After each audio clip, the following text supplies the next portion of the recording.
Sí.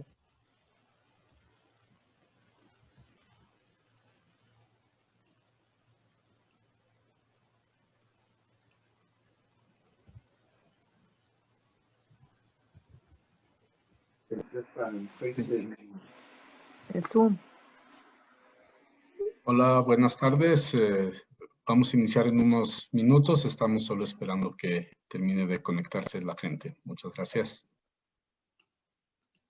¿Cuál es la...? No, pues, yo me registré. Ahí está Esther Chabot, Salvador Lobatón, Avi Cases. Hola, Esther.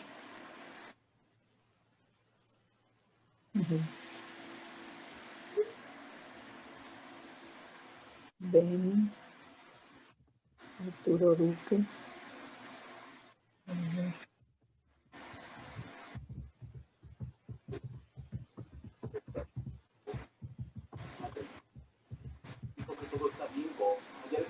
Isaac Eisen, ¿no era de tu Akshará? Acá estamos. Hola, Brenda. Hola, ¿quién me saluda? Meme Galper. Hola, Meme, ¿cómo estás? Aquí Bien, juntos. bien, ¿y tú? Oye, se está yendo otra vez esto. Se fue, Linda. Adora. No se fue, Meme, ahí estás. Congreso Regiomontano están ahí. Todo Está bueno, Beni. Ok. Lana, ¿Cómo estás, Beni? aquí bien. Bien, bien. Muy bien, qué cantidad. Pepe, wow. ¿Cómo estás? Hello. Ahí, Wow. ya veo toda la familia. Pepe. Hola, Adelante. Rosa. Adelante. Representación de Jerusalén tenemos acá. Hola, hola a todos. Vamos a dar solo 1 o 2 minutos más. Ya tenemos más de 60 personas conectadas. En 1 minuto iniciaremos. Gracias. Y luego Nuevamente a Benito Lasky por su cumpleaños. Ahí voy. Y le pides a la gente que apague su micrófono cuando empecemos, porque si no va a ser aquí un... Desmadre. Sí. Hola, Gaby, ¿cómo estás? Soy Hola. Dora, ¿cómo estás? Hola, bien. ¿Cómo estás? Hola, mijita. Bien, estuvo tu papi con ustedes, ¿verdad? ¿Sí? Dile. Qué bueno. Aquí está también. Ah, ok. Ah, hola, hola. Aquí estamos. Hola. Hola, Benito. Qué bueno. Aquí Benito, estoy. con bigote, ¿quién te va a conocer? No, pues ese chiste, la novedad. Pasas desapercibido, pero si traes tapaboca, no te tienes que dejar bigote. Okay. Bueno, de todas maneras, una vez que vaya yo por allá a mi inyección, ahí te saludo. No estoy yendo, estoy haciendo... No me digas. Bueno, te mando un beso igual. Y felicidades, órale. Ok. Hola, Dorina. Hola a todos los conocidos y los no conocidos. Hola, hola a todos. Oye, parece de veras Congreso en Monterrey, man. No. Bueno, ahora sí, También buenas... también hay algunos de la Shomer de aquí de México. Yo soy de Afula, Israel, de la Shomer de Buenos Aires. Eso, muy bien, bravo. Qué bueno. Yo soy de la Shomer, pero y de la Hativá Unilevic. Hola, buenas tardes a todos. Ahora sí, ya creo que ya estamos listos para iniciar. Les pediría amablemente si pueden cerrar su micrófono para que podamos empezar el evento. Muchas gracias por estar aquí. Gracias a todos. Primero, bueno, buenas tardes en México y Latinoamérica, buenas noches en Israel. Queremos darle la bienvenida a este evento organizado por J. Amlat, Capítulo México, en conjunto con Ashomer Hatzair, México, Smalltalk, Meretz México y el grupo Isaac Rabin. Y tenemos también la difusión a través de Diario Judío. Y este evento lo estamos transmitiendo en Zoom y también está en vivo a través de nuestra página de Facebook de J. Amlat. Me presento, yo soy Avi Cases, soy miembro de J. Amlat. Y nosotros somos un movimiento que tiene presencia en Argentina, Brasil, Chile, Israel, México y Uruguay, y está formado por judíos latinoamericanos a quienes queremos representar y ser su voz para transmitir la importancia que tiene para nosotros Israel, y que intentamos crear un puente entre los judíos progresistas de Latinoamérica e Israel.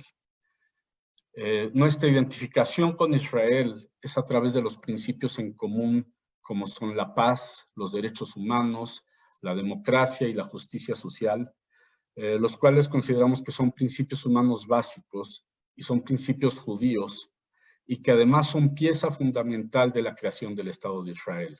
Y esto está claramente plasmado en la Declaración de Independencia del Estado. También en Jotamlat resaltamos la visión plural y humanista del judaísmo, respetando la diversidad y la legitimidad de todas las corrientes que lo conforman. Aprovechamos también este evento para recordar que tenemos las puertas abiertas a todo el público que esté interesado a unirse a nosotros a Jotamlat. Y el evento de hoy queremos honrar la memoria de Isaac Rabin. Él fue mucho más que un primer ministro, él fue un verdadero estadista, un líder del Estado de Israel, y él fue asesinado por querer concretizar esos mismos ideales de paz, democracia y justicia social. Y para eso tenemos un panel de conversación con Gaby Lasky y Benny Temkin. Estará moderado por Esther Chabot. Pero antes de presentarlos a ellos y presentar el panel, quisiéramos destacar la presencia del señor embajador de Israel en México, el señor Svital, a quien le agradecemos que nos honre con su participación y le pedimos si puede dirigirnos unas palabras. Adelante, señor embajador. Gracias. Buenas tardes, buenas noches en Israel, Erev Tov. Como la mayoría de esta generación en Israel, me recuerdo perfectamente donde estuve cuando Yitzhak Rabin, Zichrono Livraja, fue asesinado. Mi esposa y yo estuvimos cenando en nuestra casa a Bruselas, fue durante mi primera misión diplomática, cuando mi amigo en Asuntos Exteriores Luxemburgo me llamó y nos anunció esta noticia trágica y devastante. Los próximos días tuvimos situaciones muy emocionantes cuando ciudadanos belgas, sin vínculos especiales con Israel, decidieron de venir a la embajada para firmar el libro de condolencias. Pienso que para el israeliano de nuestra generación, Rabin fue la personificación de los sabra, el nativo de Israel, que pica del exterior por las espinas, pero es dulce de lo interior. Es decir, es inteligente cuando toma decisiones. Lo fue cuando, como ministro de la Defensa durante la primera intifada en el 1987, dio el orden al ejército de romper a los palestinos insurgentes las manos y los pies. Pero lo fue también cuando, junto con Shimon Peres, decidió embarcarse en el proceso de Oslo. Mi personal de Rabin, siempre ligado a mi primera misión diplomática a Bruselas, es su visita en Bélgica como primer ministro, sus encuentros con las autoridades y con la prensa, y también su actitud hacia los empleados de la embajada en la despedida en el aeropuerto antes de regresar a Israel. Agradezco mucho a los organizadores de este evento. Estamos ya 25 años después, pero hoy, más que nunca, es muy importante recordar y reforzar, fortalecer la enseñanza. La sociedad israelí está fracturada y toca a nosotros duplicar esfuerzos por un diálogo sereno y respetuoso entre todas las partes de nuestra sociedad. Muchas gracias. Muchas gracias, señor embajador. Gracias por sus palabras. Continuando con esta apertura y como parte de los grupos que participan en la organización de este evento, quiero invitar a Denise, quien es la Rosh Chinuch de la Shomer Hatzair México, también para que nos dirija unas palabras. Hola, ¿cómo están? Bueno, en la Shomer Hatzair creemos que la educación es el camino para tener un mundo mejor y somos conscientes que nuestro papel como educadores tenemos la responsabilidad de educar a las personas para que siempre busquen los caminos a través de la paz, ya que esta es un pilar fundamental de la convivencia humana y se basa en los valores y respeto por la vida humana, que en algún punto, dijo Rabin, los seres humanos no están hechos de acero, tienen corazón y alma, gritan y ríen, aman y hieren, atacan, se hieren, gritan. Los seres humanos son seres humanos. Esperamos que, considerando esto, más gente empiece a escuchar y a ser empática, porque sabemos que la paz por la que Rabin militaba solo se llegará a través del diálogo. Hazak Bematz. Hazak Bematz. Gracias, Denise. Quiero invitar también a Arturo Duque del grupo Smalltalk. Si también nos puedes dirigir unas palabras, Arturo. Claro, muchas gracias.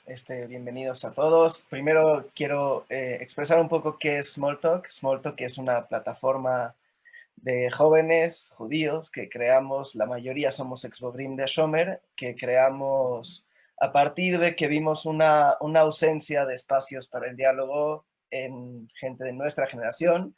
Para que se den una idea, yo tengo 27, la persona más grande de Smalltalk tiene 28. Entonces, ante esta ausencia que vimos, creamos espacio, llevamos 2 años operando relativamente, y lo que tratamos es de abrir el diálogo para jóvenes judíos con la agenda, si tenemos una agenda, digamos, que podemos llamar de izquierda, pero le damos mucho más énfasis a la apertura del diálogo que a los temas de la agenda de izquierda.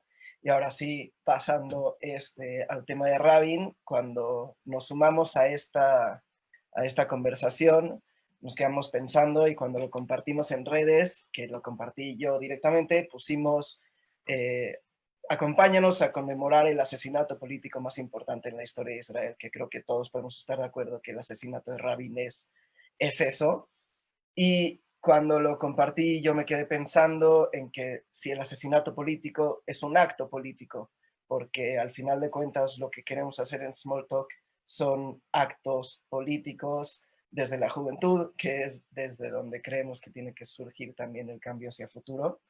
Y yo me quedé pensando, pues sí es un acto político quizá destructivo, pero que traía una ideología detrás, que fue realizado por cuestiones básicamente políticas. Y yo me quedé pensando en los actos políticos que he participado en el pasado, como obviamente quizás siendo activo gracias o desde que soy parte de Shomer Hatzair México, que le agradezco mucho.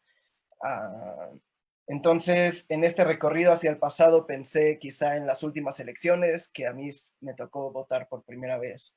O pensando un poco hacia atrás, algunas veces participé en unas mesas de diálogo que se llaman Democracia Deliberada, no sé si algunos lo conocen aquí en México, que también son un poco, podemos decir, cuatroteístas, y cuando iba antes de las elecciones yo me sentía que estaba haciendo actos políticos constructivos. Ya lo que haya pasado después, pues digamos que no es nuestra responsabilidad, pero son cuestiones difíciles, ¿no? Pensar en actos políticos constructivos. Y seguí pensando hacia atrás en las marchas en que quizá hemos participado. No nos acordamos, pero en el 2020 fueron las marchas feministas, justo antes de que comenzara la pandemia. Entonces, en marzo teníamos a representantes de Smalltalk en esas marchas, siguiendo pensando en que este es un acto político constructivo. Y todavía pensé más atrás en la primera marcha en la que yo participé en México, que fue la de Ayotzinapa, y en mí todavía sentía ese gusanito, ¿no? De que yo estaba haciendo algo constructivo, haciendo política. Y después pensé en la primera marcha que participé, que casualmente fue cuando estaba de Shnat Akshara con mi Krutza, porque nos tocó en 2011 las marchas del queso, le llamaban las del Am Doresh Tzedek Hebrati. Y fue una marcha muy extraña para mí, porque Fue la primera marcha que participé en un país que no era el mío, en un idioma en donde las consignas entendía la mitad. Yo aprendí la palabra doresh en esas marchas. Y finalmente descubrí que yo llevaba haciendo política desde mucho tiempo antes, haciendo actos políticos desde mucho tiempo antes, y es precisamente a lo que se refería Denise, es la educación, porque yo encontré ahí en la esquinita un libro de Freire que me recordó que la educación era política, y lo que los invitamos y lo que planteamos desde este espacio es a que nos sigan en nuestras redes para que a partir de ahí podamos abrir el diálogo, hacer política, hacer comunidad y hacerlo de manera constructiva, tratar de que nuestros actos políticos no sean destructivos. Hasta aquí lo dejo. Muchas gracias. Gracias por el espacio. Avi. Gracias Arturo. Y también, por último, quisiéramos pedirle a Shoshana Poloweski para darnos unas palabras a nombre del Grupo Isaac Rabin de México. Hola. Vamos a participar en este acto con una semblanza que escribió nuestro Javier, miembro del directorio, Mardoqueo Staropolsky. El 12 de Heshvan se cumplieron 25 años del asesinato del primer ministro de Israel, el general Yitzhak Rabin, Zichrono Libraja. No es posible soslayar esta fecha en la que un asesino individual, pero respaldado por grupos negativos y retrógrados, pudo llevar a cabo un acto tan deplorable como este. Yitzhak Rabin nació en 1922 en Jerusalén, hijo de Nehemia Rabin, que había emigrado de los Estados Unidos a Israel, después de servir en la Legión Judía durante la Primera Guerra Mundial, y de Rosa, su madre, una de las primeras integrantes de la Haganá. Estudió su educación primaria en Tel Aviv y luego estudió en la Escuela de Agricultura Kaduri, en la Baja Galilea, donde se graduó con distinciones. Ingresó como voluntario en el Palmaj, estuvo de 1941 a 1947, Ejército de Defensa de los Colonos, en donde inició su brillante carrera militar durante 27 años. En 1947 fue oficial de operaciones del Palmaj y en 1948 fue nombrado comandante de la Brigada Arel y de 1953 a 1963 comandante en diferentes posiciones en las Fuerzas de Defensa del Estado de Israel. De 1964 a 1968 fue el comandante en jefe de Tzahal y a continuación se retiró del servicio activo. Ocupó la Embajada de Israel en los Estados Unidos de 1968 a 1973, en que regresó a Jerusalén y fue electo miembro de la octava Knesset. Golda Meir lo nombró ministro de Trabajo y ya en 1974 alcanzó el puesto de primer ministro. En esta primera secuencia puso énfasis en mejorar las condiciones económicas, resolviendo problemas sociales y en reforzar a las fuerzas de defensa de Israel. En 1975 condujo las negociaciones con Egipto que llevaron al primer memorándum de entendimiento. En junio de 1976, en su gobierno, fue ordenada la operación Entebbe. Su gobierno cayó en 1977, pero ocupó diferentes puestos como jefe de comisiones y asuntos, aún desde la oposición. En 1985, como ministro de Defensa, propuso el retiro de las fuerzas del Líbano y la creación de una zona de seguridad entre ambos países. En 1992, otra vez como primer ministro, fijó nuevas y diferentes prioridades de las políticas de gobiernos anteriores y después de negociaciones secretas en Madrid y en Oslo, el 13 de septiembre de 1973 se firmó la Declaración de Principios entre israelíes y palestinos, con el reconocimiento mutuo y el plan para el establecimiento de los pasos para la paz en la región.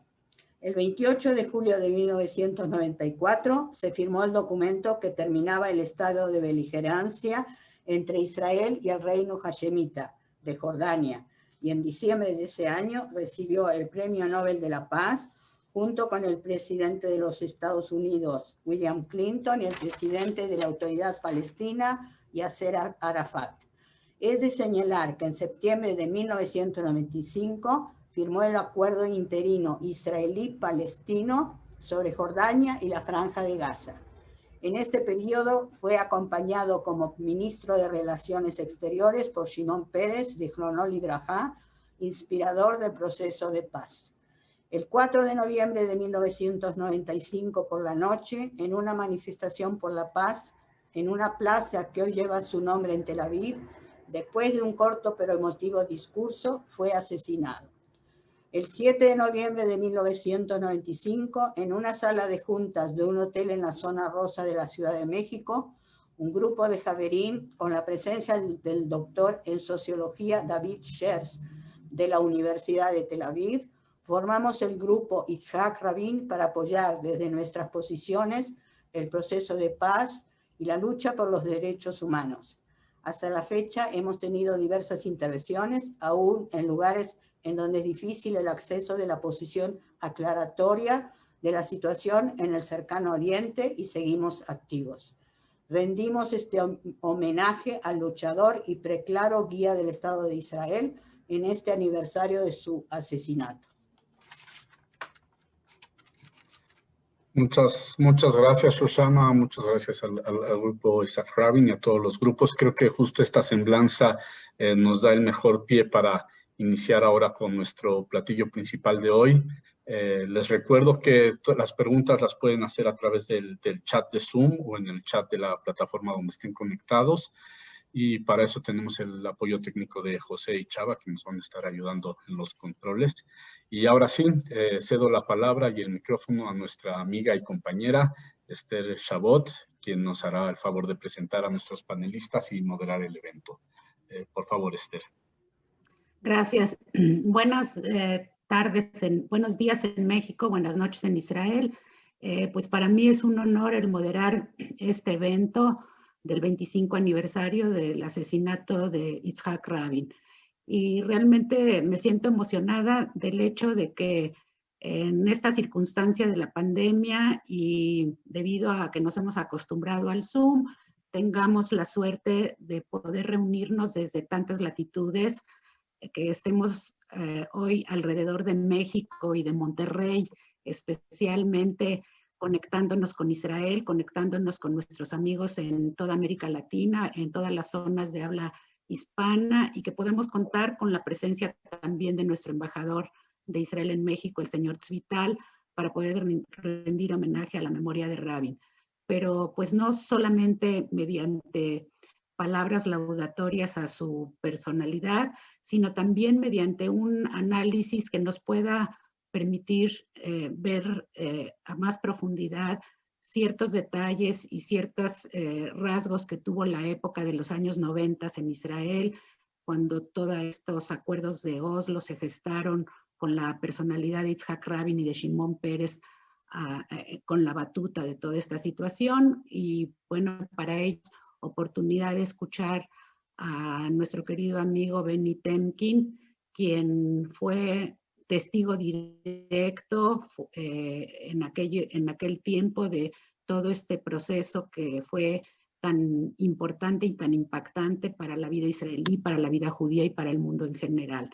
Vamos a Gaby Lasky, voy a presentar a ambos cuando yo les dé la palabra y simplemente les quería yo adelantar que la dinámica de esta sesión será que le voy a dar primero la palabra a Benny Temkin para que nos platique acerca de su experiencia personal en los años 90 alrededor del gobierno que comandó Rabin, y durante unos 10-12 minutos Benny Temkin se dirigirá a nosotros, y posteriormente presentaré a Gaby para que Gaby nos haga un seguimiento de cómo se han dado las cosas en Israel a partir de este infausto acontecimiento de la desaparición de Yitzhak Rabin, y que podamos pues reflexionar conjuntamente acerca de los desafíos que aún enfrenta el Estado de Israel, la sociedad israelí, el pueblo palestino, en vista de la situación que se ha creado en estas últimas 2 décadas del siglo XXI.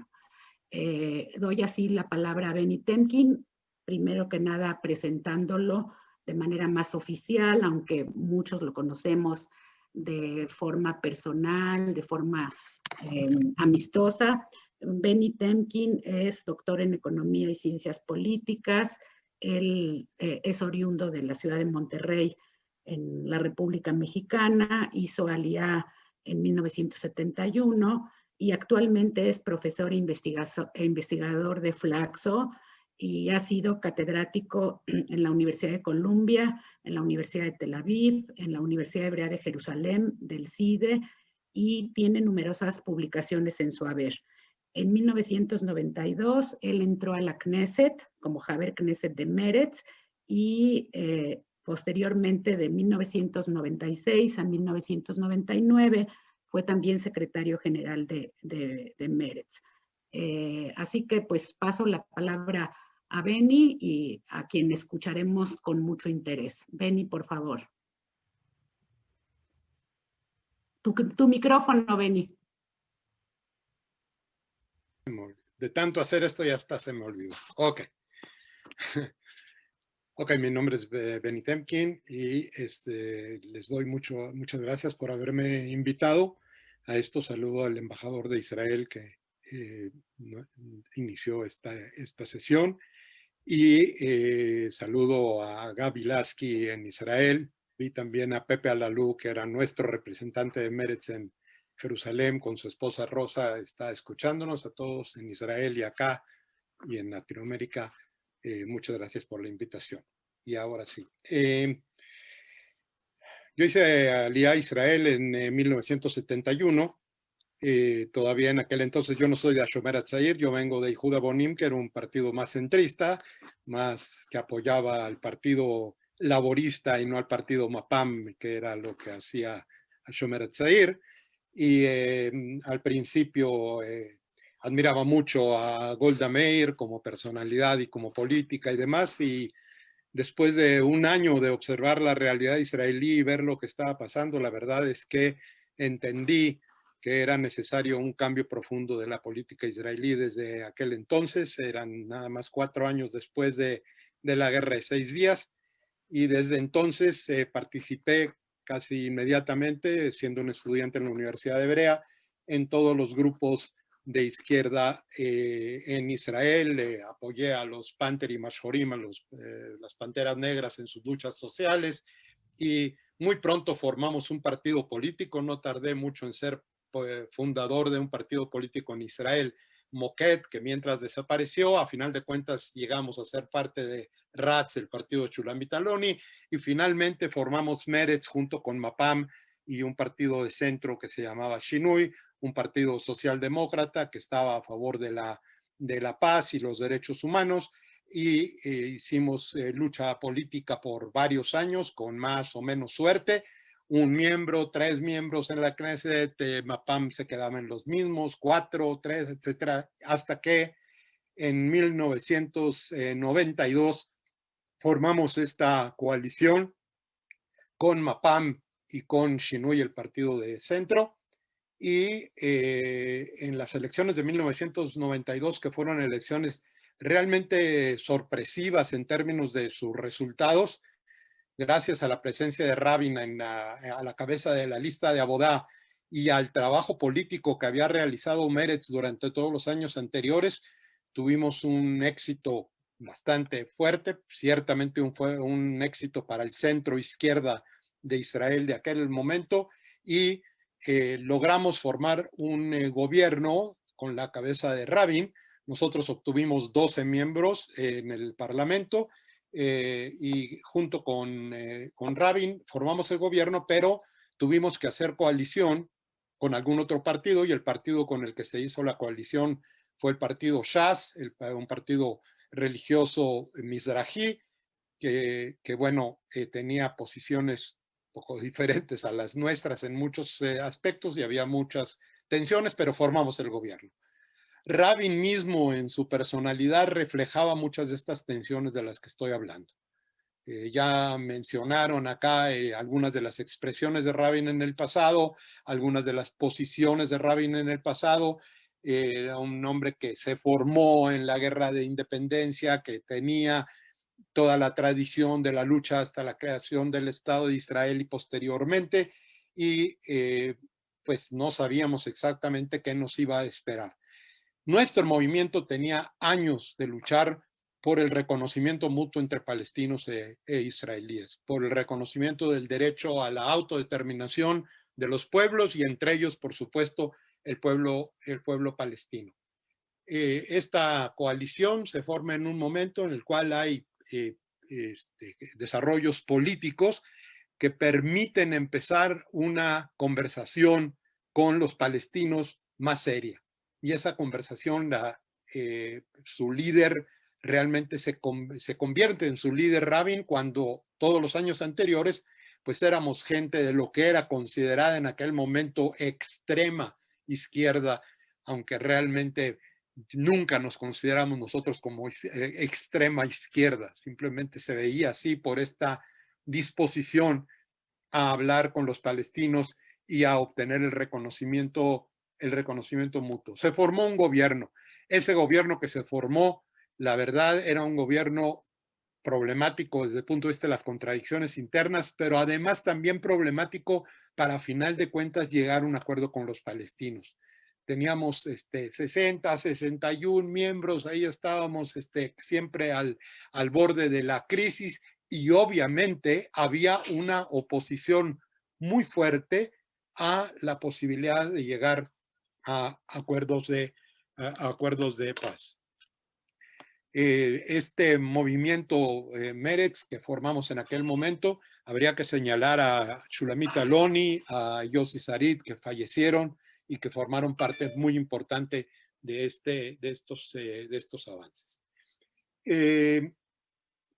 Había, de hecho, lo que permitía al gobierno sobrevivir a pesar de esas crisis es también el apoyo de los partidos árabes que no formaban parte de la coalición en aquellos momentos, como desgraciadamente hasta ahora, los partidos árabes no han sido tomados en cuenta para la formación de un gobierno, y aprovecho para decir que ya llegaría el momento de que se hiciese eso. Estuvimos a punto en las últimas elecciones, pero por no querer recibir ese apoyo, el gobierno que se podía haber formado no se formó, y entonces seguimos teniendo a Netanyahu como primer ministro de Israel.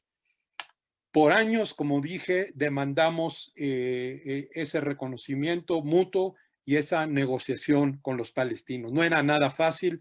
También entre los palestinos existían movimientos de extrema de nacionalismo o fundamentalismo islámico extremo, que también empezó a florecer en aquella época, y esto convertía la negociación en muy difícil, y Rabin se lanzó a ella con tremendo heroísmo, con tremenda disciplina, y lanzó el proceso hacia adelante con el apoyo de Shimon Peres.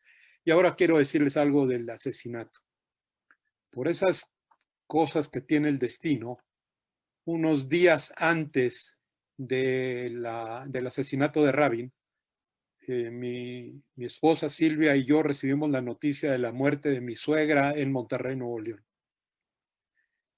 Y fuimos a la Shiva, fuimos al entierro, alcanzamos a llegar al entierro en Monterrey, y estábamos sentados en Shiva. El sábado suspendimos, por supuesto, la Shiva y fuimos a cenar a la casa de uno de los hermanos de Silvia, y ahí yo lo primero que hice fue prender la televisión para ver qué pasaba, porque yo estaba totalmente desconectado en esos días. Prendo la televisión, me habían hablado por teléfono de la manifestación, prendo la televisión y escucho lo de Rabin. Me toca esa desgracia. Perdón. Esa misma semana logro arreglar por medio de la embajada en Washington y por medio de, como quiera que sea, no sea, formaron un vuelo especial para gente que se consideraba que debería estar en el entierro de Rabin, y así viajé a Israel, y ahí cambió el destino de Israel.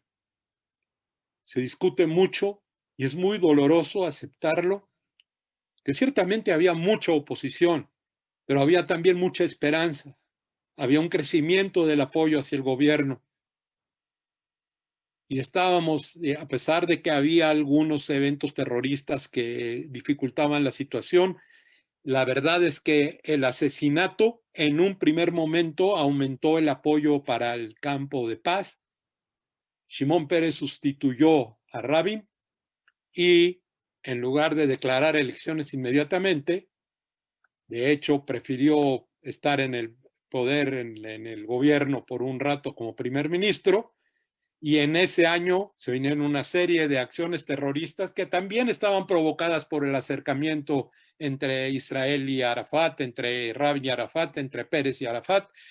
El hecho de que veían venir un arreglo palestino-israelí posible no solo generó tremenda oposición por parte de la derecha extrema, radical y demás, que no quiero aquí describir el radicalismo de eso y el verdadero miedo que teníamos de lo que le podía pasar a alguien en este proceso, y la verdad, y tampoco los palestinos extremos de los grupos islámicos, pues tampoco ayudaron mucho, hicieron muchos eventos terroristas terribles, y la opinión pública que se había movido hacia la izquierda después del asesinato de Rabin empezó a moverse nuevamente hacia la derecha, y el resultado de las elecciones fue un empate básico, pero les voy a decir una cosa, no solo Pérez se fue a dormir esa noche, me refiero al día de las elecciones de 1996. Pérez se fue a dormir primer ministro y se levantó no siéndolo. Y yo me fui a dormir miembro del Parlamento y me levanté en la mañana y no lo fui. Nosotros recibimos 9 en lugar de 12. Rabin, no recuerdo el número, pero el hecho es que, Abodá, no recuerdo el número, pero bajó, y de ahí ya se formó gobierno alternativo, el gobierno de derecha, y el proceso de paz desde ahí empieza a derivar en una ola de represalias y de odio y de terror y demás que frustró lo que había hecho Yitzhak Rabin. Tenemos que reconocer que las condiciones sociales, nacionales, religiosas de la región en ese momento eran muy difíciles para conseguir la paz. Se requería a un Yitzhak Rabin que pudiera dar ese aliento a pesar de esa situación, y en el momento de su desaparición, pues la verdad que eso se frustró.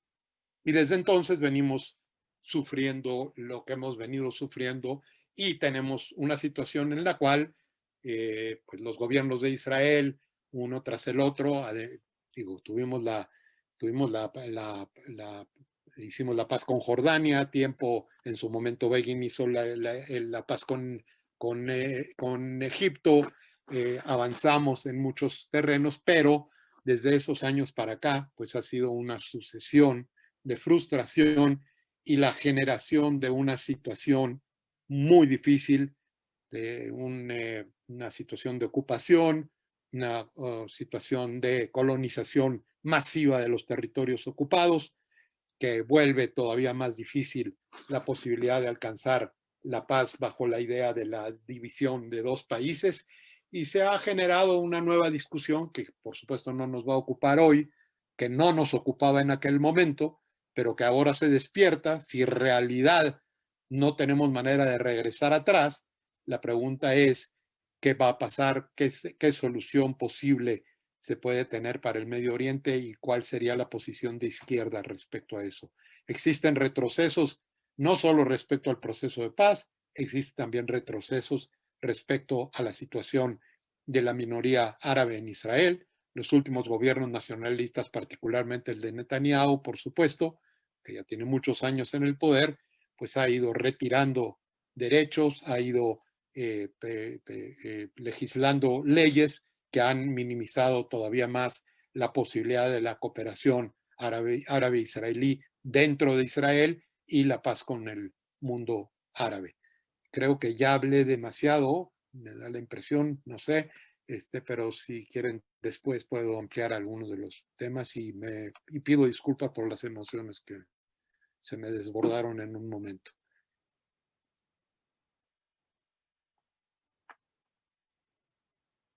Muda. Benny, muchas gracias a ti y al contrario, creo que el hecho de que se haya desbordado la emotividad enriquece muchísimo esta sesión para nosotros. Y bueno, antes de pasarle el micrófono a Gaby, de presentarla, pues sí, quisiera decir que nos queda muy claro que todo lo que ocurrió alrededor del gobierno de Rabin y de la posibilidad de llegar a aquellos acuerdos de Oslo constituyó pues un lapso luminoso dentro de toda esta historia trágica que hemos presenciado desde hace décadas en cuanto a la relación entre el pueblo de Israel y el pueblo palestino. Fue un momento en que aparentemente las riendas de la situación quedaron en manos de los sectores moderados, proclives a establecer diálogo, a realizar concesiones, y que desgraciadamente eso duró muy poco.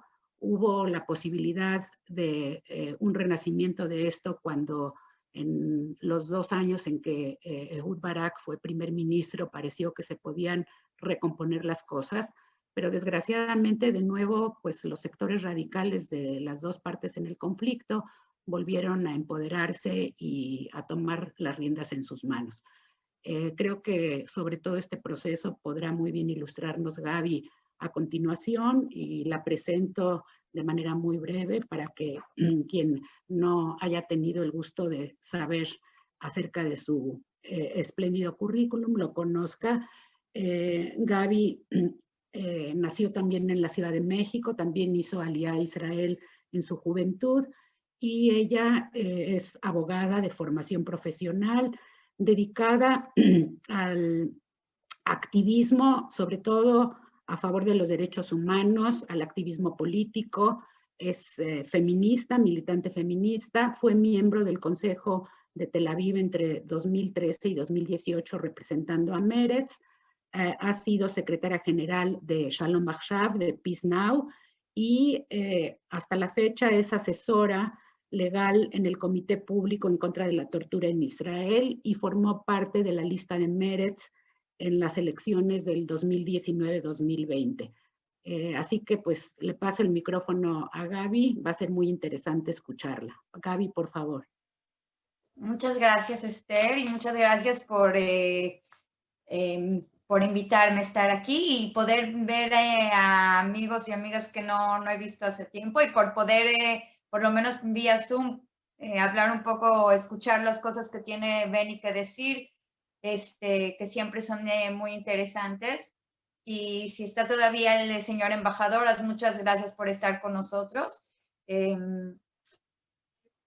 Lo que yo quiero decir es, más o menos quiero tomar desde donde terminó Benny y hablar de lo que está pasando. Pero unas cosas que sí quiero decir: yo sí estuve presente en esa manifestación en el Kikar Rabin, en la plaza, antes del asesinato. Cuando terminamos la manifestación, todos cantamos juntos el Shira Shalom, y Rabin estaba cantando, y como sabemos, esas 3 balas después escurrieron en sangre en las palabras de la canción de Shira Shalom que tenía en la bolsa de su blusa. Y eso es muy significativo para saber quién es esta persona, por qué fue asesinada. Y con eso quiero empezar, y con eso también voy a terminar las cosas que quiero decir.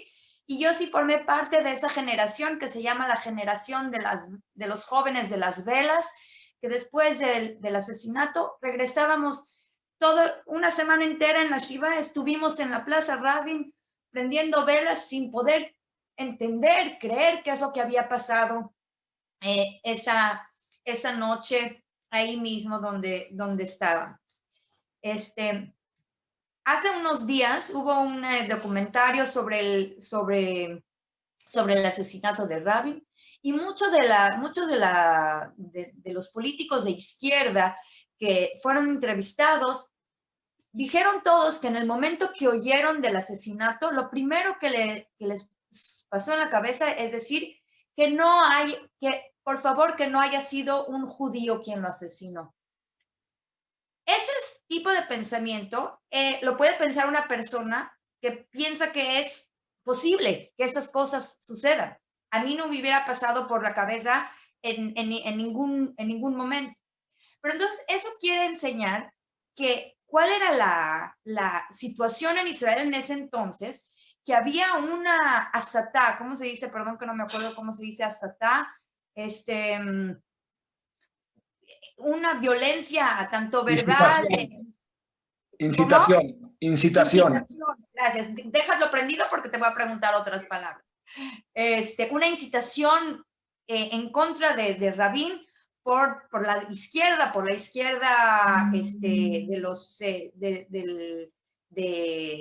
de los meshijistas, de la gente que vive en los asentamientos, muy fuerte. Gaby, por la derecha, no por la izquierda. Es que dijiste por la derecha, perdón, por la derecha fundamentalista, por la derecha de los asentamientos, que de tal manera que la gente que viene de ahí sí podía pensar que un acto así podía haber sucedido.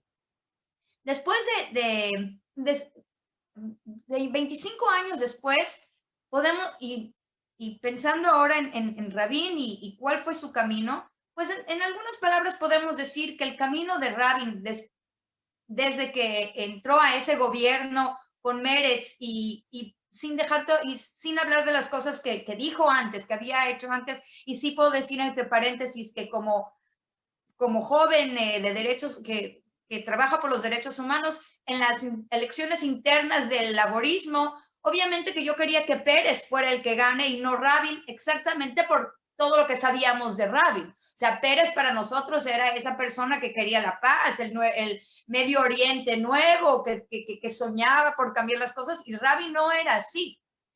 Pero el que ganó fue Rabin, y esa unidad con Meretz y y cómo pudo entender la situación desde siendo primer ministro, fue realmente quien empezó a cambiar el curso de la historia.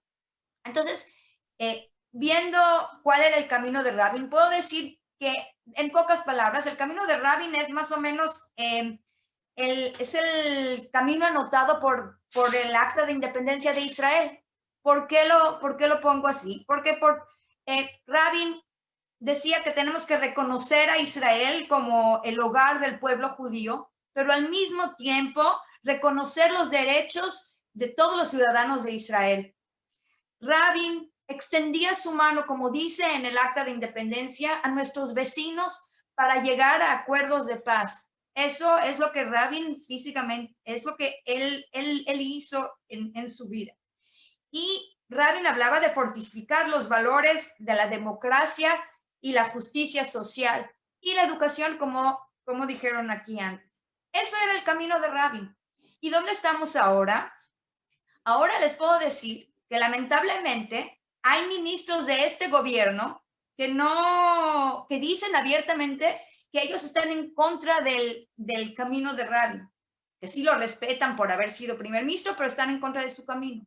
Pero tanto así que una de las ministras, ahora de la ministra de Asuntos Comunitarios, Orly Levy, que fue electa por los votos del mismo laborismo, que es el partido de Rabin, ella, que fue electa por esos votos, que estuvimos en una unidad en las elecciones, Meretz, Abodá y su partido que se llama Gesher, ella dice que ella no está en favor del camino de Rabin, sabiendo que pues fue el electorado de Rabin quien la llevó a la Knesset.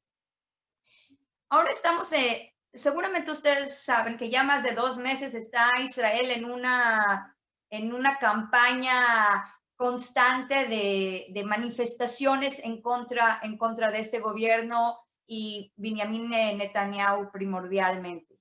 Estas manifestaciones se llevan a cabo en Balfour, enfrente de la casa del primer ministro en Jerusalén, enfrente de su casa privada en Keisaria, en todas las, en los puentes, en las esquinas, en todas las ciudades hay manifestaciones perpetuas, de más de cientos de miles de ciudadanos están formando partes en estas demostraciones. ¿Y cuál es? ¿Y qué es lo que demandan? ¿Y qué es lo que por qué el pueblo está ahora manifestando en contra de este gobierno? Pues exactamente por lo que Rabin estaba en contra. Primero, tenemos un primer ministro que está acusado con cargos de corrupción. Al mismo tiempo que nosotros conocemos a Rabin, que en 1974, cuando él era primer ministro, cuando encontraron una cuenta de dólares de su esposa, que en ese momento era prohibido tener cuentas de dólares, él tomó responsabilidad por los actos de su esposa y él mismo renunció a ser primer ministro por esa cuenta de dólares de su esposa. Miren la diferencia. Tenemos primer ministro que está ahorita en la corte con cargos de corrupción y no piensa que es primordial en una democracia que un primer ministro así tiene que renunciar. Entonces, eso tenemos a Rabin en contra de, viendo a Netanyahu. Tenemos ahora un gobierno que está todo el tiempo utilizando la pandemia para legislar leyes que en contra de la democracia, que they're shrinking democratic spaces. O sea, están poniendo ahorita, por ejemplo, el Shabak, si no saben, pueden ver los teléfonos de todos los ciudadanos, dice que para saber si estuviste junto con una persona que está enferma de corona. Perdón, pero nosotros no sabemos qué es lo que están haciendo con esa información que reciben, o tenemos leyes en contra, como dijo Benny antes, en contra de la población árabe de Israel, o sea, estamos en un receso sobre derechos humanos, sobre democracia, sobre libertades e igualdad. Tenemos problemas que este gobierno no toma en cuenta los problemas sociales como si fuera algo importante del mismo gobierno. A contrario del gobierno de Rabin, que fue el gobierno que dio fuerza a las leyes básicas de Israel, a la Corte Suprema, que trabajó por primera vez en tratar de traer una educación igualitaria también a la población árabe. Entonces, una diferencia muy grande en también lo que está pasando en esas cosas.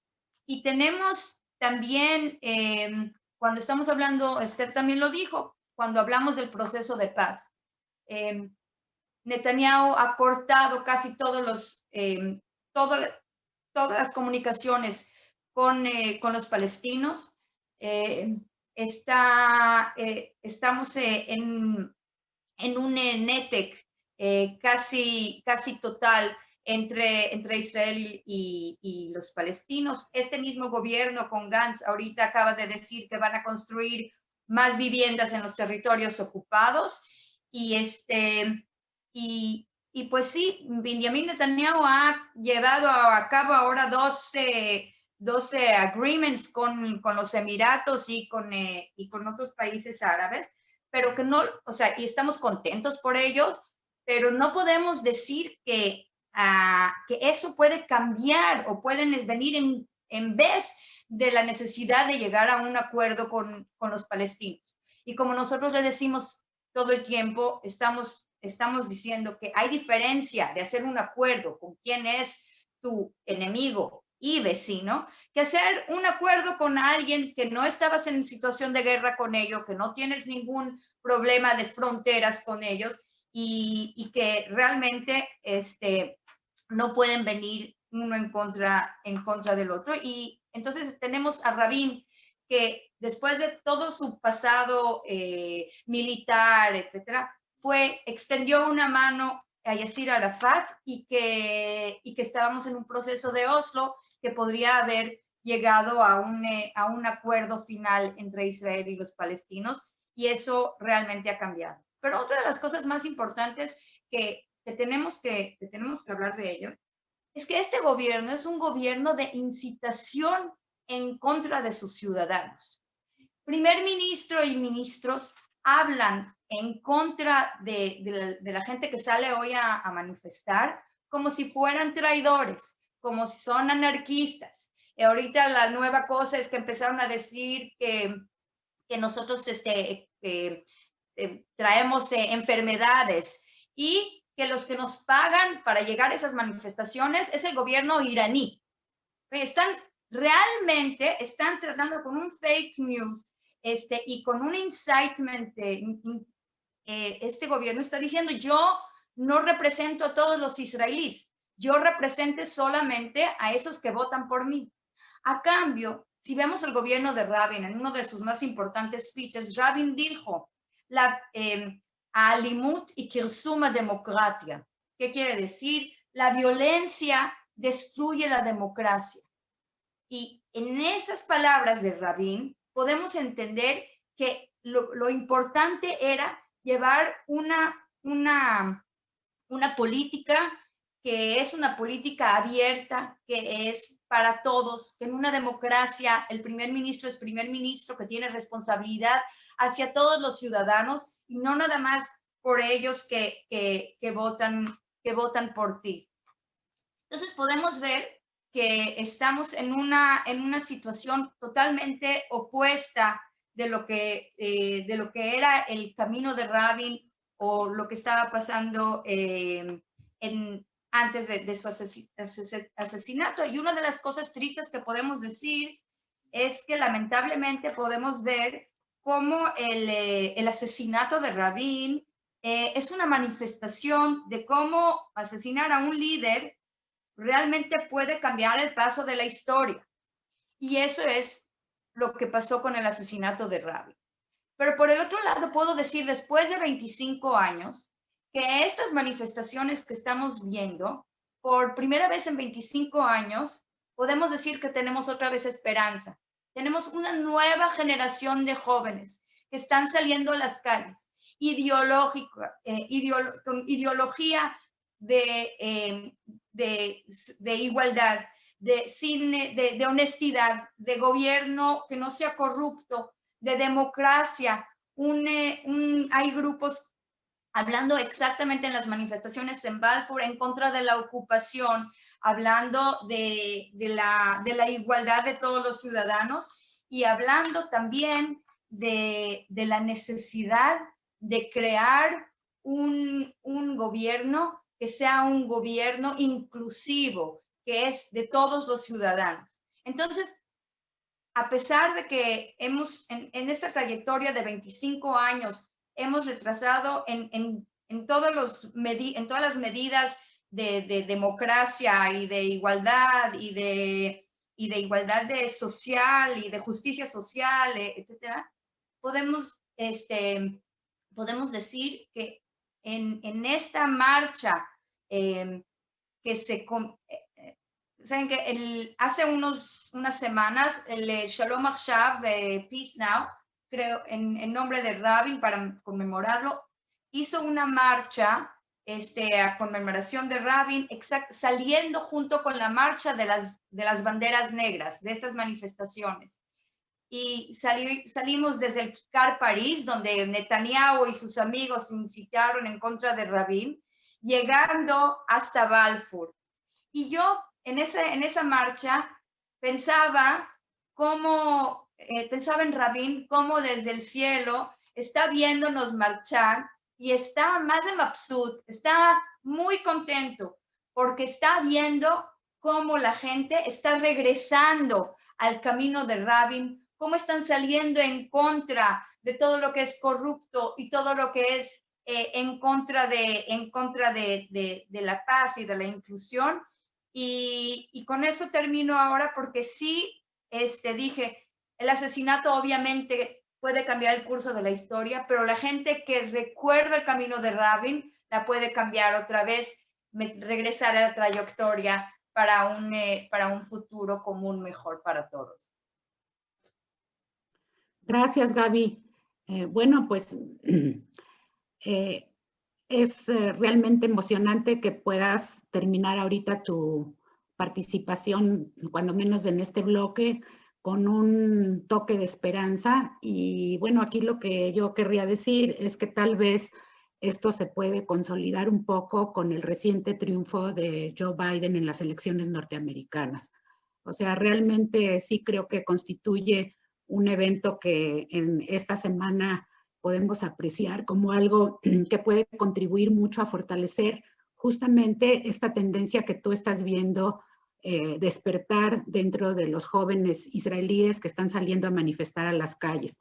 Y bueno, pues ojalá que haya posibilidad de retomar el rumbo de Rabin gracias a un cambio a nivel internacional que esperemos que se dé, porque efectivamente cada vez ha parecido que la solución de 2 estados para 2 pueblos se volvía más inviable en el sentido de que continúan todos estos trabajos de creación de asentamientos dentro del West Bank, dentro de Cisjordania, y que esto es absolutamente contradictorio con la posibilidad de la creación de 2 estados lado a lado en paz, con un estado palestino que sea viable.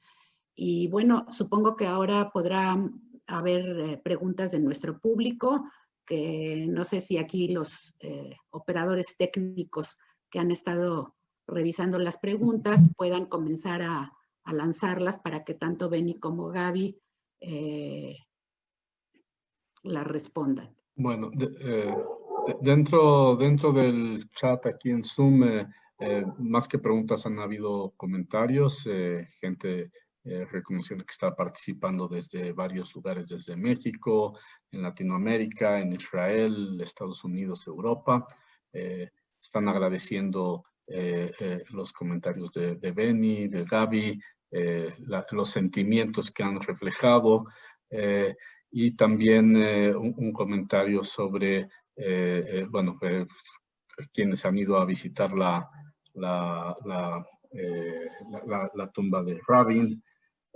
Hay una pregunta aquí, ahora sí, dice, ¿la diáspora judía tiende a apoyar a Israel bajo cualquier circunstancia? Desde la experiencia de los judíos de América Latina, ¿qué tipo de posiciones, actividades, declaraciones deberían hacer los judíos identificados con la herencia de Rabin? ¿Hasta qué punto debería de tratar de influir en sus propios países para que se reconozca un Estado palestino al lado de Israel? Esta es una pregunta por parte de Leo Cohen. Benny, ¿quieres? Sí.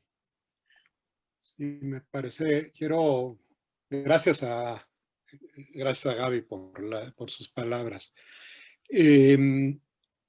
A ver,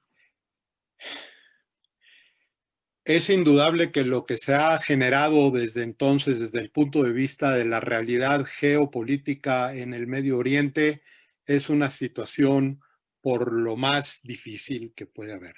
El número de gente que habita, creo que son judíos, hay ya como 400,000, si no me equivoco, algo así, en los territorios en la franja occidental del Jordán, que están ahí. Me imagino que esos incluyen también a algunos que están en Jerusalén, en aquellas zonas que se discute acerca de dónde se les debería colocar en esta cuestión geopolítica, pero sin lugar a dudas la situación es bastante difícil en lo que toca a esto.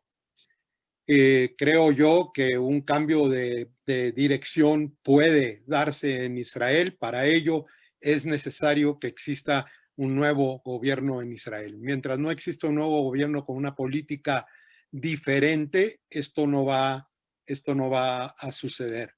Y en ese sentido es importante saber que hay un movimiento político en Israel hoy en día, todas estas manifestaciones de las que habló Gaby, que todavía no sabemos qué impacto pudieran tener en el caso de elecciones que se dieran en Israel. Pero lo que tenemos que reconocer es que una colonización tan masiva de los territorios ocupados, una reducción de los derechos de los árabes israelíes a participar libremente, democráticamente como ciudadanos en el Estado de Israel, dificultan el avance hacia una posible paz, y por eso es tan importante que haya un cambio político en Israel que empiece a moverse en la dirección contraria.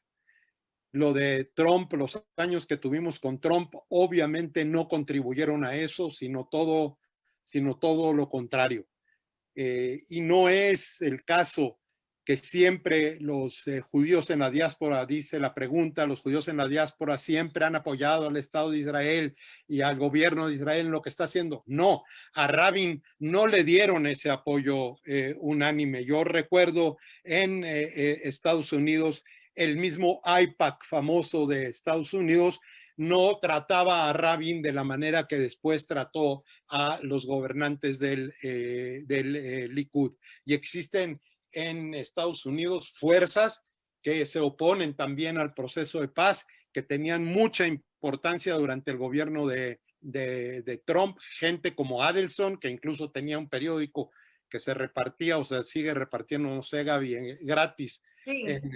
en Israel, y que es un periódico totalmente entregado a los gobiernos de derecha de Israel y a Netanyahu en particular, aunque ya se pelearon, ya alcanzaron a pelearse también entre ellos. Lo que quiero decir es que no sé si el reloj sea demasiado tarde, no lo sé.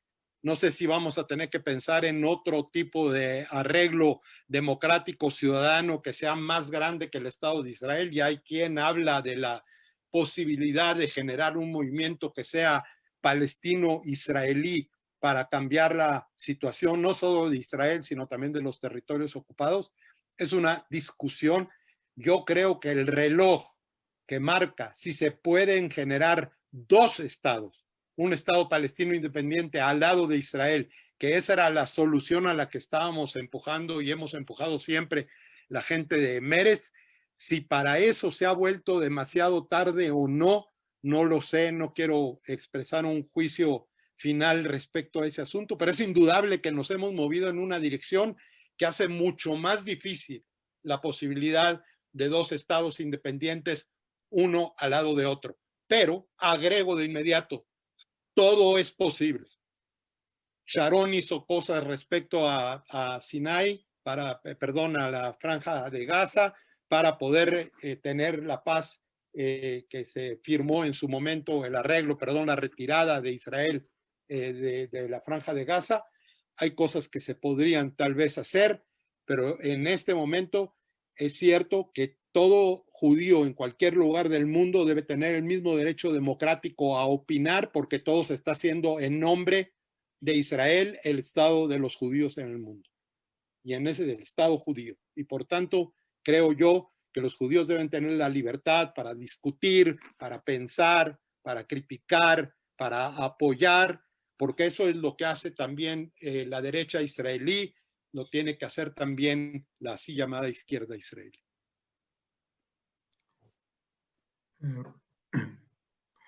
Bueno, hay un par de preguntas que creo que las podemos juntar, están relacionadas, es por parte de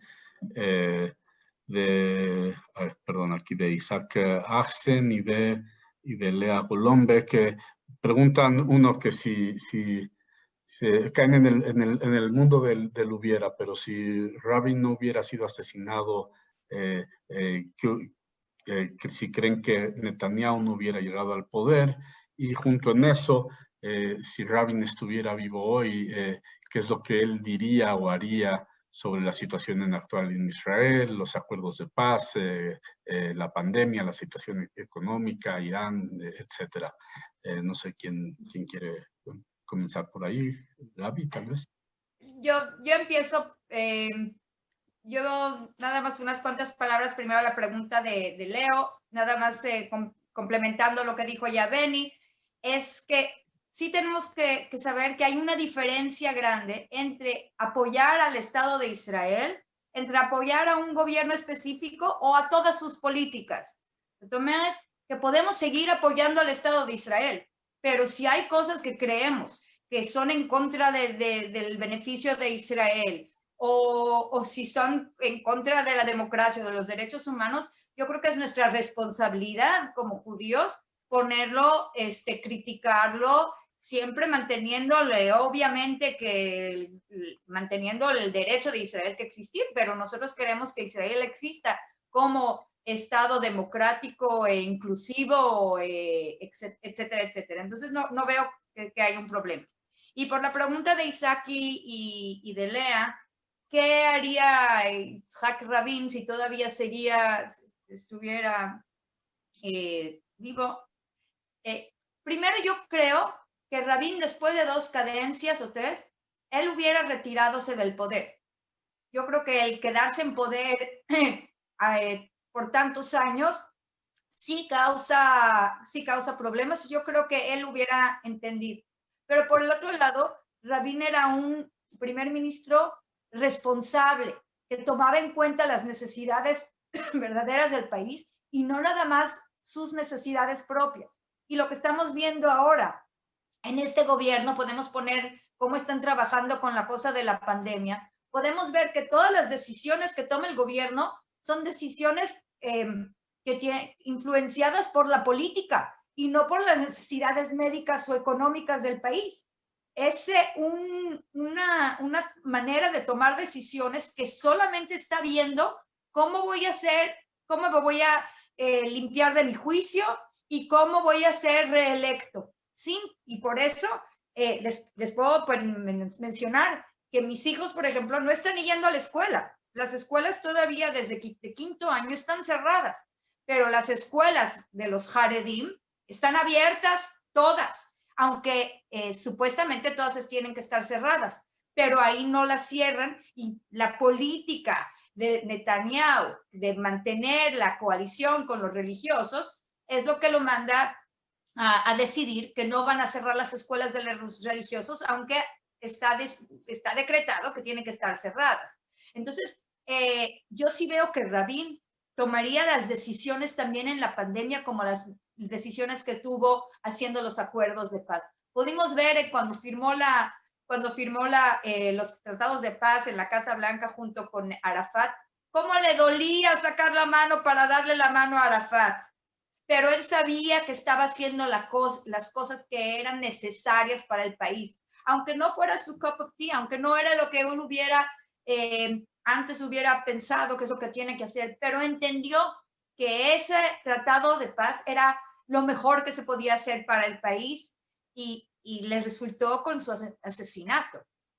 Pero él no estaba pensando en eso, él pensaba en lo mejor de Israel. Y esas son las cosas que nos faltan hoy en día, tener un liderazgo que lo podemos ver con honor, que podemos sentirnos que nos están tomando en cuenta, que se están preocupando de nuestras necesidades y eso es lo que nos falta mucho en Israel en estos últimos años. Yo quisiera retomar la palabra nada más para agregar algo. Creo que respecto a las concepciones políticas de los judíos de la diáspora, puede resultar un ejemplo lo que hemos estado tratando de hacer en J. Amblat. O sea, un poco con el modelo de lo que ha hecho J Street en Estados Unidos, hemos intentado transmitir dentro de las comunidades judías en diversas partes de América Latina que la posibilidad de criticar a las políticas del gobierno del Estado de Israel son legítimas y que eso emana de un amor por el Estado de Israel, de una convicción de que la solución sionista para el pueblo judío es necesaria y que justamente el criticar o el condenar ciertas políticas del Estado de Israel no es algo que se esté haciendo por una situación de falta de patriotismo o de falta de solidaridad con el Estado de Israel, sino todo lo contrario. Entonces, a mí pues me gustaría, y en eso estoy de acuerdo con toda la gente de J. Amblat, que pudiera difundirse de manera mucho más amplia entre los judíos de la diáspora esta concepción de que no es una falta de patriotismo ni una falta de solidaridad judía el criticar o el condenar políticas específicas del Estado de Israel, sino es realmente todo lo contrario. Creo que quienes nos atrevemos a criticar, estamos muchas veces arriesgando situaciones personales de credibilidad entre la gente de la comunidad judía en los diferentes lugares en los que nos movemos, pero sin embargo creo que esto constituye pues una obligación de quien verdaderamente se identifica con los objetivos legítimos del pueblo judío y del Estado de Israel. Okay. Hay unas preguntas más que creo que también puedo preguntar. Primero, una pregunta directa hacia Benny, del señor Adasco, que pregunta si Biden traerá nuevos aires a la política en el Medio Oriente o si seguirá las mismas políticas de Trump.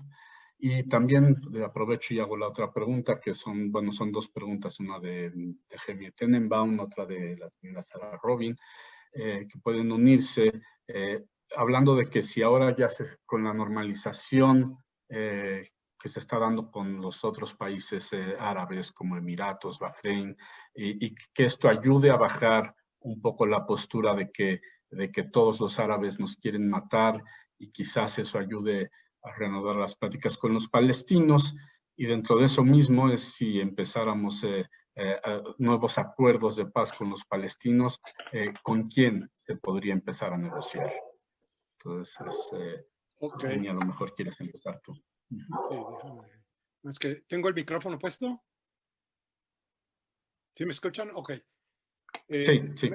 Primero que todo quiero señalar algo que por lo cual podemos festejar, creo yo, todos juntos. Ganó Biden, no importa los teatros que está haciendo el señor ahí en Estados Unidos, el otro señor, y muy orgulloso de la tribu en Estados Unidos, que votó más del 70%. El grupo étnico que más votó por Biden fue el grupo étnico judío, y podemos estar muy orgullosos de tal cosa.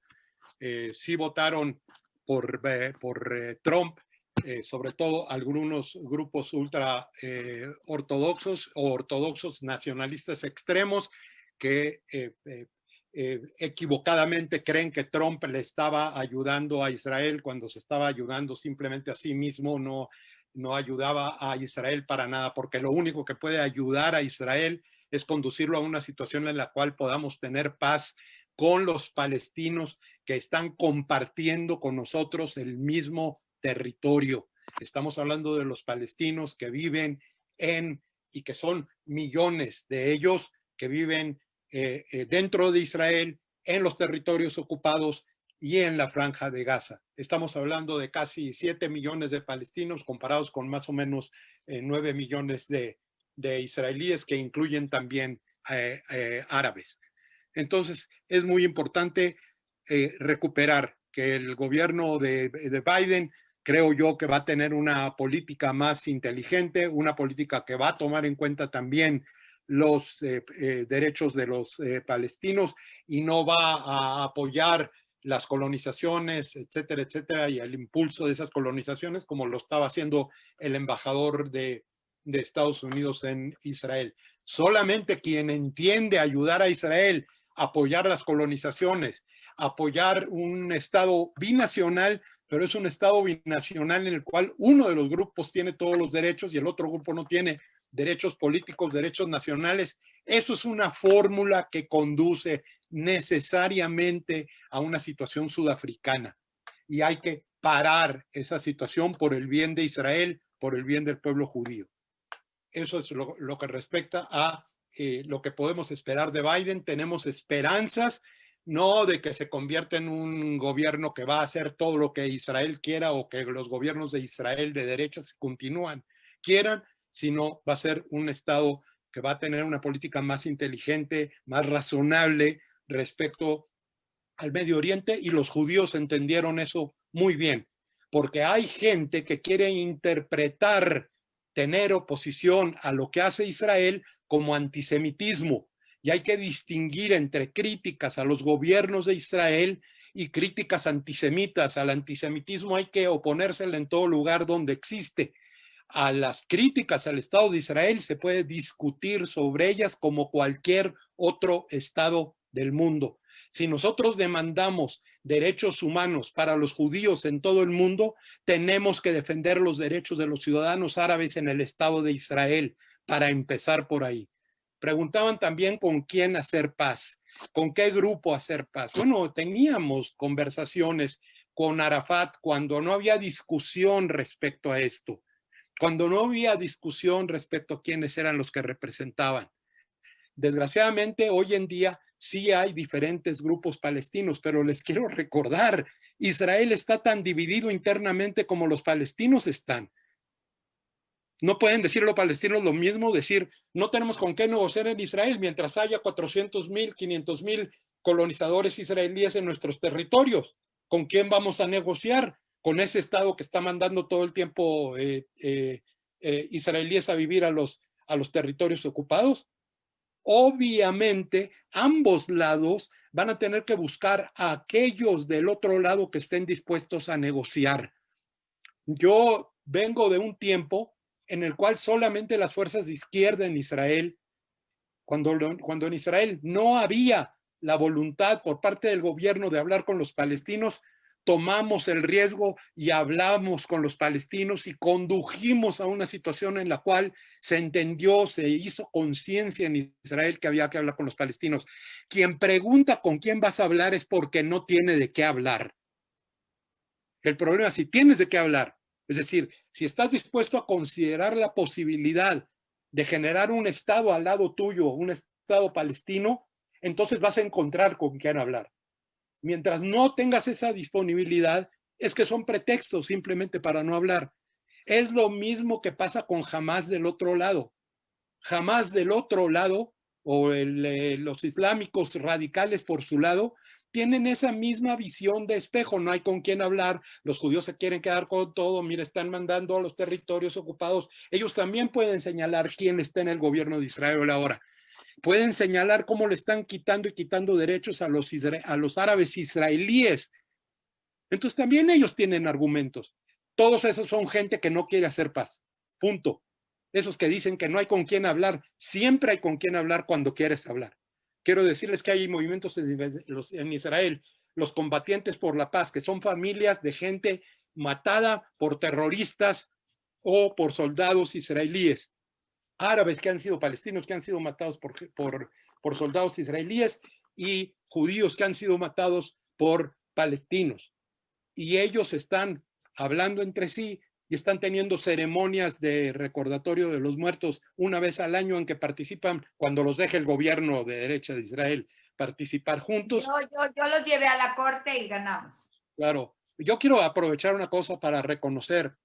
A ver, Gaby Lasky, quiero que sepan que hay que estar orgullosísimos de ella, orgullosísimos, porque es una mujer que pone su cuerpo, su mente, ¿verdad?, su riesgo en defender los derechos humanos de todos, palestinos e israelíes, y realmente debe ser un orgullo para todos los judíos mexicanos, y debe ser también una lección para los judíos mexicanos. No suspendan su juicio.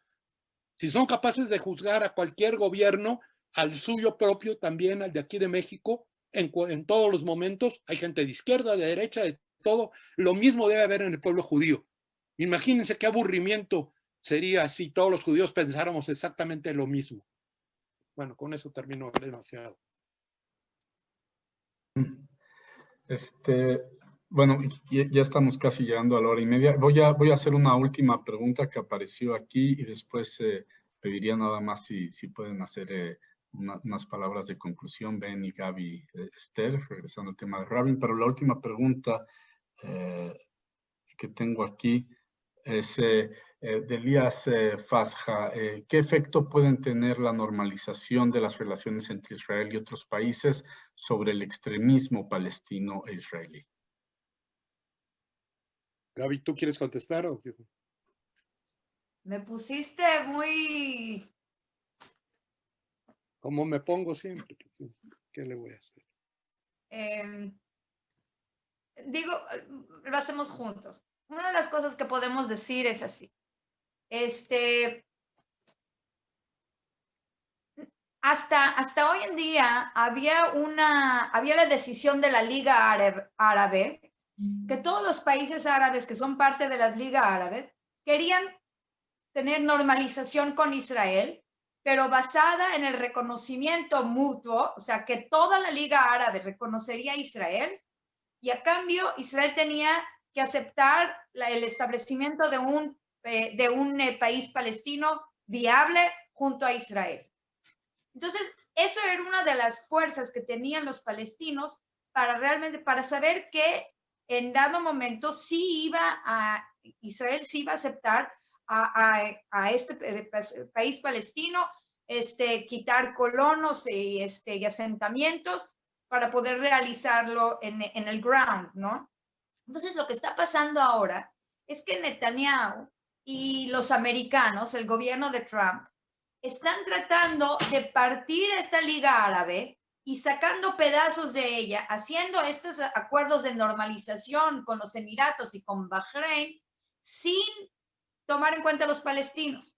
Entonces, podríamos decir que es muy bueno para los palestinos que empezamos a tener normalización con países árabes, pero la verdad es que es al revés, porque están quitándole a la única fuerza que tenían los palestinos, se las está, para decir por qué es importante la paz fuera de la paz y la no violencia, era la normalización con todos los países árabes. Entonces, cuando están haciendo normalización sin tomar en cuenta a los palestinos, puede ser que en un momento hagamos normalización con varios otros países árabes, sobre todo los países los sunis, y que coyunturalmente tenemos intereses en contra de Irán y otros intereses también económicos y de seguridad.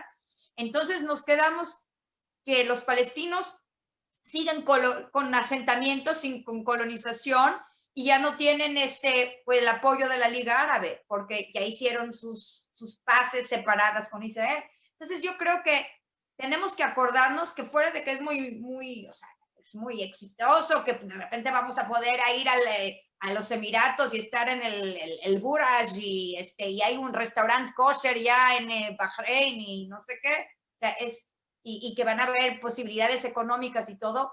Cuando hablamos de la seguridad de Israel, cuando hablamos de la necesidad de Israel, tenemos que hablar de los palestinos.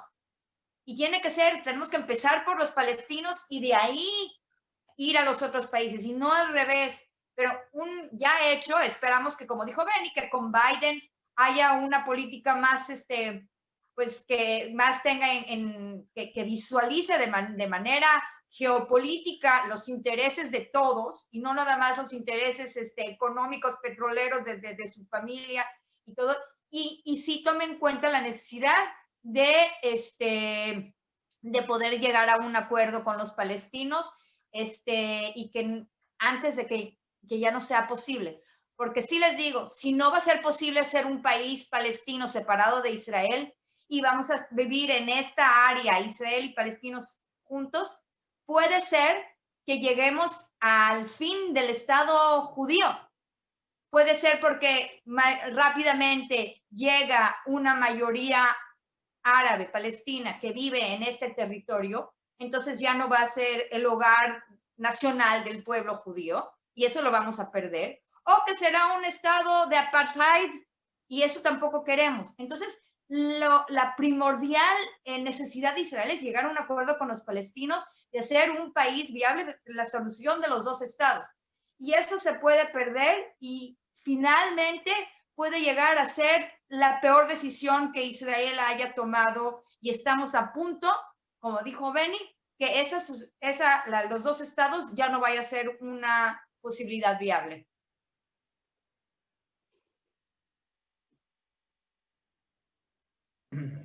Bueno, quizás ahorita sí, antes para iniciar el cierre y regresando un poco al tema de Rabin, hay un comentario más que vino muy interesante, que es si creen, recordando a Rabin como el gran líder que fue y lo que él estaba consiguiendo para Israel, si creemos que en una sociedad tan polarizada como la de Israel de hoy, si creen que puede surgir un líder que ayude a unificar, ¿Y qué características podría tener ese líder?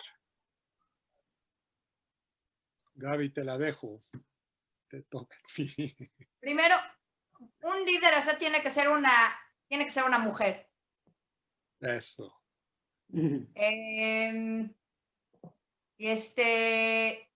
Pero lo que tiene que haber, miren, siempre que yo estoy mucho en las cárceles y en las estaciones de policías porque estoy representando a todos a los manifestantes que los arrestan. Y tengo pláticas con la gente en las cárceles y en las policías. Y eso me pregunta, entonces cuando empezamos a hablar política y me dicen, bueno, ¿quién podría venir en vez de Netanyahu? Entonces yo les digo, tú, cualquier persona que ve que es una persona honesta, que las necesidades de Israel en este momento son más grandes que sus necesidades propias, puede ser primer ministro, o sea, lo digo obviamente así, pero antes de que no había Netanyahu, que estaba Netanyahu, no había Netanyahu, habían otras personas y fueron primeros ministros mejores, peores y todo eso, o sea, entonces yo quiero cualquier persona en la agenda política o que venga de afuera, que su necesidad ahora es hablar en favor de Israel, yo creo que cuando empiezas a hablar así y dices, yo soy primer ministro de todas, de todos, entonces yo creo que podemos, de ahí empezamos a sanar esta sociedad que está tan polarizada y tan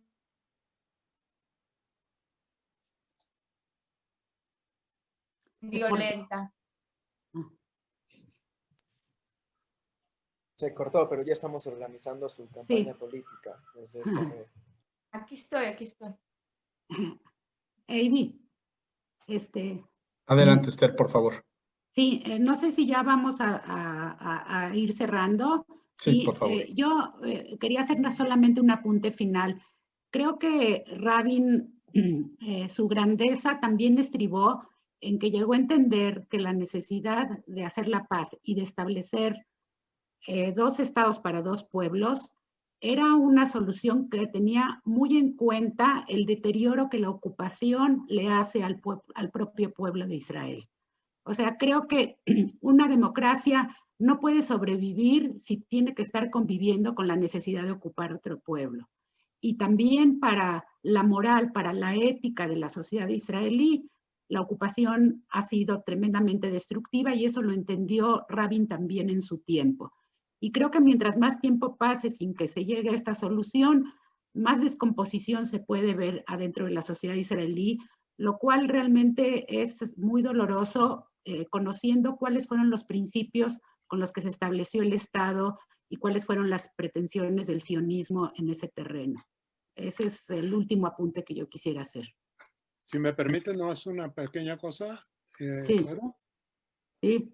Solamente decir que un buen empiezo sería simplemente aplicar en Israel y respecto a los ciudadanos de Israel los principios de la Declaración de Independencia del Estado de Israel.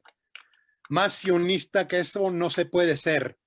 La Declaración de Independencia del Estado de Israel. Desgraciadamente ha habido un retroceso. Un primer ministro que amenaza a los votantes con que los votantes árabes están viniendo en autobuses a votar para llevar demagógicamente a judíos a votar porque no vaya a ser que los árabes voten demasiado. Y no estoy hablando de los palestinos propiamente hablando. Son palestinos, pero no tienen su propio estado. Son ciudadanos del Estado de Israel. Y esa es la primera violación de la Declaración de Independencia del Estado de Israel. Y mientras no nos sobrepongamos a eso, va a ser muy difícil sobreponerse también para llevar a cabo un proceso de paz con los palestinos.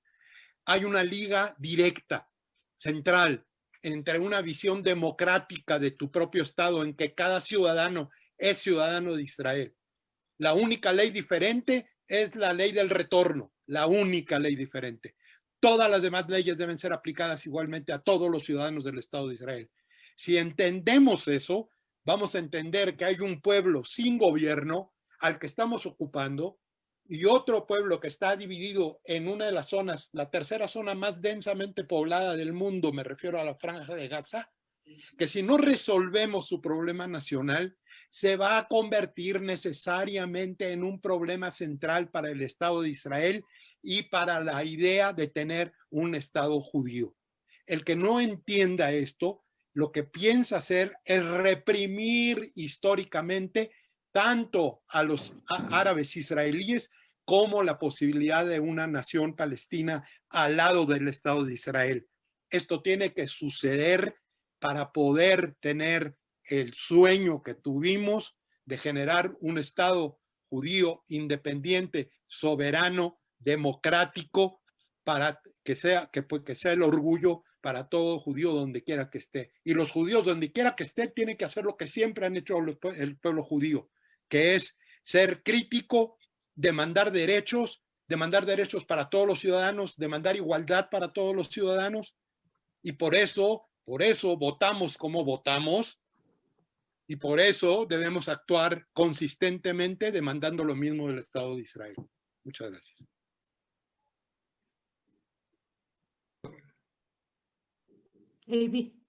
No, gracias, Benny. Gaby, ¿algún comentario final que quisieras también compartir?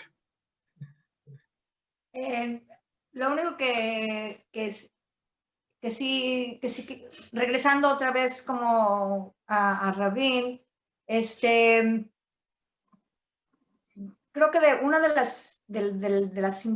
las conclusiones importantes que podemos ver sobre Rabin es mantener siempre la lucha. A veces, como dijo Rabin cuando fue al Congreso americano, él dijo, yo soy un soldado, y dijo su número de oficial, y dijo, era yo un soldado de la guerra para crear el Estado de Israel, ahora soy un soldado de la paz. Y así tenemos que ver su memoria, tenemos que luchar por nuestros objetivos para hacer de este país un país como se lo merecen todos sus ciudadanos, y hacerlo saber que tenemos a alguien que nos dio el ejemplo de cómo se puede cambiar, pero seguir con esta lucha, y aunque tengamos tiempos difíciles, no terminar la lucha hasta que no lleguemos y cambiamos y podemos cambiar la realidad. Gracias, Gaby. Esther, ¿tú quieres comentar algo más? No, pues creo que ya se dijo lo que había que decir, y simplemente agradecer a todos los organizadores, por supuesto a J. Aplat, al Grupo Rabin, a Hashomer Hatzair, a Smalltalk, a Isaac Eisen, que también está aquí facilitándonos la comunicación, y a nuestros colaboradores que se encargaron de la parte técnica, y por supuesto a Benny y a Gaby, que fueron pues ahora sí que el corazón de este Zoom, para recordar a la figura de Yitzhak Rabin. Gracias a todos. Gracias, Esther, gracias Gaby, también gracias al señor embajador, sí, por acompañarnos y por participar, y también Meretz México, también por su apoyo. Y pues gracias a todos ustedes por habernos acompañado desde todos los rincones de la tierra. Un gusto haber podido estos minutos compartir recordando a Isaac Rabin y todo lo que todo su legado, pero sobre todo lo que podemos hacer hacia el futuro para mantener su memoria y sus pensamientos. Muchas gracias. Les recordamos, síganos en nuestra página de Facebook de JMLAT. Ahí también nos pueden contactar si quieren unirse a nosotros y participar en nuestro trabajo. Gracias y un buen domingo a todos. Hasta luego. Gracias, Esther. Muchas gracias a todos. Gracias, bye. Gaby. Chao, Benny. Chao, Gaby. Gracias. Gaby.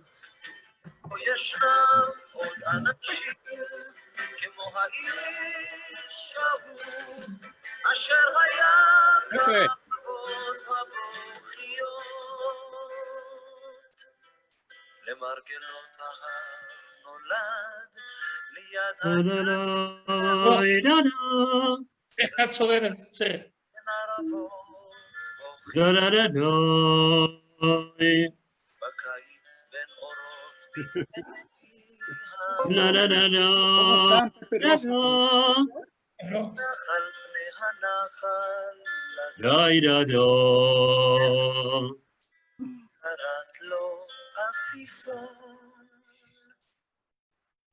וכשהילד עולי הערבות הבוכיות אבן המבצר האפורה הנחל החנה הקים זרע שדות שלח